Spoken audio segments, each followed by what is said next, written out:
Ya, PDIP kenapa ya kok foto Pak Jokowi hilang? Ya berita ini di Sumatera Barat alias Medan ya. Ketika Edi Rahmayadi mendaftar gubernur lewat PDIP. Ya, kok foto Pak Jokowinya hilang? Iya, jadi guys, saat pendaftaran Edi Rahmayadi untuk Pilgub di kantor PDI Perjuangan Sumatera Utara kemarin mencuri perhatian publik, tapi bukan karena Edinya, melainkan foto pemimpin negara di dinding ruangan PDIP yang hanya memampang foto Wapres Ma'ruf Amin. Sementara foto Presiden Joko Widodonya tidak ada. Publik pun menilai sepertinya Pak Jokowi sudah tidak dianggap lagi oleh PDIP. Namun wakil PDIP Sumatera Utara Aswan Jaya bilang kalau foto Pak Jokowi itu ada, tapi fotonya jatuh pas pasang baliho di dinding dan kacanya pecah. Ya, ngeles yang tidak bernilai ya. Dikatakan bahwa foto Presiden Jokowi jatuh dan pecah sehingga tidak dipasang lagi. Ya, kebenciannya kepada Pak Jokowi sangat memuncak. Ya, orang-orang PDI sudah membuang Presiden Joko Widodo.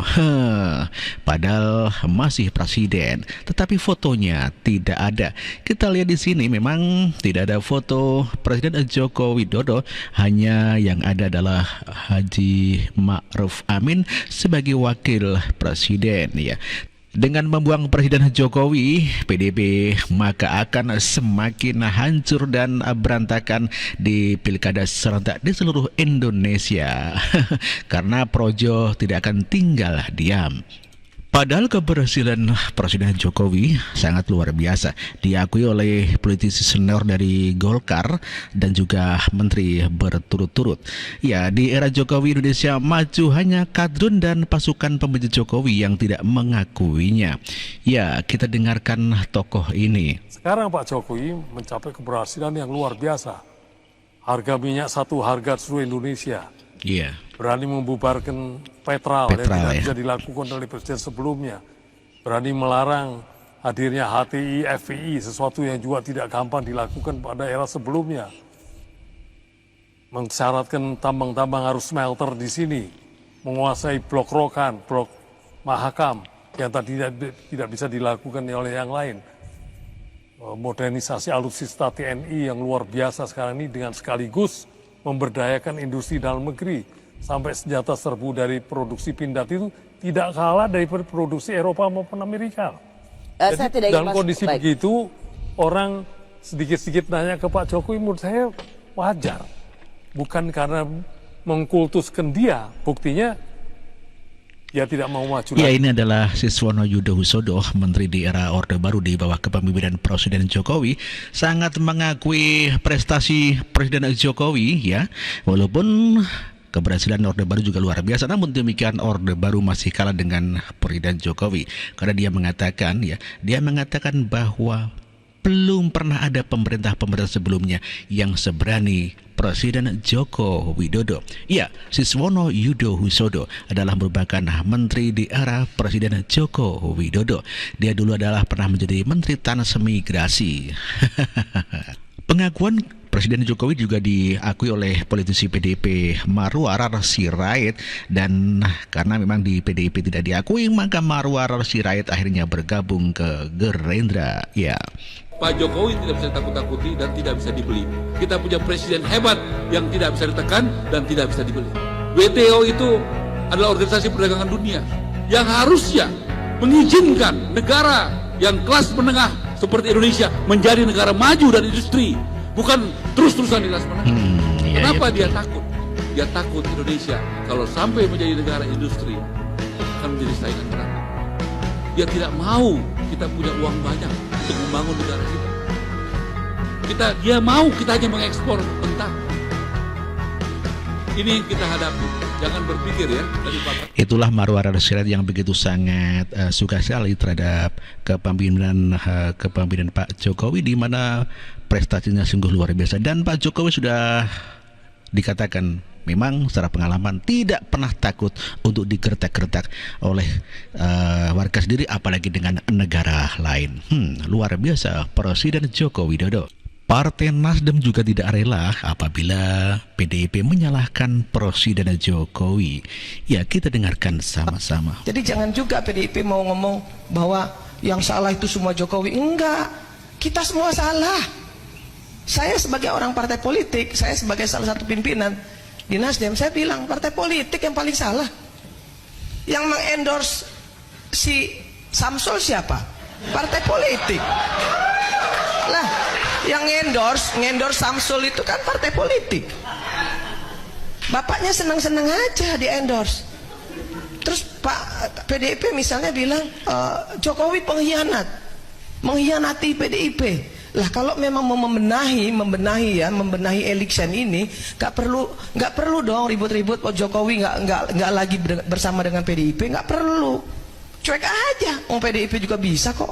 Kan itu. Politisi Nasdem begitu sangat membela Presiden Jokowi. Jadi kalau PDIP menyalahkan Presiden Jokowi itu tidak tepat, karena sebetulnya itu adalah kesalahan semua partai politik. Dan inilah 3 alasan kenapa mereka membenci Presiden Jokowi. Ya, seperti ini kita dengarkan sama-sama. Ada 3 alasan kenapa orang-orang itu membencimu. Yang pertama, mereka adalah orang-orang yang tidak pernah bisa mencapai level yang kamu punya. Oh, begitu. Yang kedua, mereka tidak memiliki apa yang kamu punya.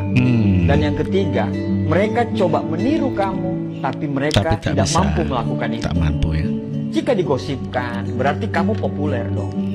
Jika direndahkan dan mereka coba menarikmu ke bawah, berarti kamu lebih tinggi daripada mereka. Ya. Jika dimusuhi, berarti kamu adalah lawan yang tangguh. Ya. Jika mereka iri, artinya kamu lebih sukses daripada mereka. Mantap. Sesimpel itu. Mantap dan mantap. Ada 3 alasan. 3 alasan Presiden Jokowi kenapa dibenci, ya karena sukses, ya karena berhasil, dan orang-orang tidak mampu untuk bisa menggapai apa yang Presiden Jokowi gapai. Akhirnya jadi iri begitu Mas Bro. Yusuf Kala begitu sangat benci kepada Presiden Joko Widodo. Makanya Saifullah Fatah selalu nyinyir dan ya bertekad untuk menjatuhkan Presiden Jokowi dan mengalahkan Presiden Jokowi di 2024. Kebijakan yang sangat keliru, yang merugikan negara ialah hilirisasi dan lainnya. Hilirisasi oke, pelaksanaannya salah. Yang dipuji ekspor naik, pada semuanya ekspor itu yang dipuji divisanya. Devisanya ya. Divisanya kemana? Ke Cina. Dan semua dana cadangan sudah dibelanjakan oleh Pak Jokowi pada tahun ini. Nah, akhirnya yang harus bayar utangnya pemerintah akan datang pada saat penerimanya kurang. Sementara ada program-program yang bisa dibilang sebagai program mercusuar, Pak. Ya. Seperti misalnya makan siang gratis. Yang IKN, berani nggak kalau dilanjutkan IKN? Masalah politik kita bisa selesaikan dengan kompromi. Ya. Politik kan hanya bisa sederhana, kompromi selesai. Ya. Prabowo melawan terus begitu jadi Menhan, diangkatnya Menhan, selesai masalah politik. Ya. Tapi ekonomi itu tidak bisa kompromi. Itulah pendapat Yusuf Kala yang sangat merendahkan Presiden Jokowi dan mengalah istilahnya itu ya merendahkan Presiden Jokowi.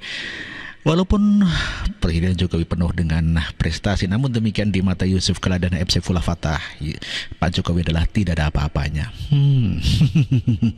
Dan fitnahan Presiden Jokowi yang hanya memberikan waktu Prabowo 2 tahun dan selebihnya dilangsungkan oleh Gibran, ini disampaikan oleh Koni dan dia mengatakan katanya dari Hasto. Pak Prabowo menyatakan di depan para pengusaha di Singapura, beliau hanya akan 3 tahun kemudian diteruskan Gibran. Dan kalau nggak salah ya, nanti tanya sama Pak Hasto langsung. Dan Gibran itu karena 2 tahun saja, maka kemudian akan boleh election 2 kali, jadi total 12 tahun. Itu yang dinyatakan oleh Pak Hasto didengarnya di pertemuan para pengusaha di Singapura. Tapi untuk jelasnya tanyakan saja kepada beliau. Tahu kan beliau siapa? Dia ngomong Pak Prabowo. Bedanya cuma satu, ketika Pak Prabowo menyatakan di depan sana, katanya beliau hanya akan 3 tahun. Sehingga tersisa Gibran 2 tahun, maka kemudian Gibran akan running 2 kali lagi, jadi total 12 tahun. Tapi kalau Pak Rosan bilang sama saya, ada Pak Prabowo hanya 2 tahun, kemudian akan diteruskan oleh Gibran 3 tahun. Yang di Singapura ngomongnya kapan itu? Tanya Pak Hasto. Jadi maksud aku tuh waktu aku ngomong kayak gitu tuh orang jadi tahu nggak mungkin gue bohong lah. Itulah pernyataan Koni dan katanya mengutip dari Hasto Kristianto yang menfitnah kalau Pak Jokowi mengatur Prabowo Subianto hanya 3 tahun dan dilanjutkan dengan Gibran Raka Buming Raka sebagai wakil presidennya. Masyarakat pendukung Anies yang berdemo mengatakan bahwa Jokowi curang. Telak dijawab oleh pendukung Jokowi. Baju glamor, perhiasan ngentereng di mana-mana, muka glowing terawat, Badan kelihatan kalau tiap hari itu makan enak. Masih kamu itu bilang teriak kelaparan. Beras mahal. Kelaparan. Ya udah, nggak usah beli baju baru. Nggak usah pakai make up yang glowing. Beli beras aja ya. Nggak usah makan yang enak-enak supaya bisa kebeli beras. Bisa nggak? Nyalain orang tapi diri sendiri berfoya-foya. Aneh. Iya, telak banget begitu ya, dikatakan bahwa pendukungan di sini kan bilangnya berasnya mahal dan sebagainya, tidak bisa beli beras. Namun demikian ternyata dia glamor mengkilap ya orang-orang mewah, orang-orang kaya. Ini hanya sebatas tuduhan-tuduhan yang ya hanya tuduhan kepentingan untuk Anies Baswedan. Kesaksian warga yang mencintai Jokowi ya membantah keras pernyataan orang-orang pembenci Jokowi yang tidak bersyukur dipimpin oleh Presiden Joko Widodo. Panik lah, iyalah. Kemarin udah banyak cerita itu yang dikarang. Jokowi PKI, Jokowi anti asing, Jokowi ijazahnya palsu, Jokowi itu membuat demokrasi di Indonesia itu turun, Jokowi itu melakukan politik dinasti kekeluargaan, Jokowi itu alumni UGM memalukan, Jokowi itu pengkhianat. Apalagi nih, tak kasih tahu ya, rakyat itu sekarang udah pinter, dia bisa melihat, merasakan, jadi tidak gampang dihasut, diprovokasi seperti kalian. Bagi kami, Jokowi adalah presiden terbaik yang bisa membawa Indonesia menjadi lebih maju, ya. Jadi semakin kalian menjelekkan Jokowi, kita semakin mantap memilih Prabowo Gibran. Ya, oke gas, tambah 2 orang.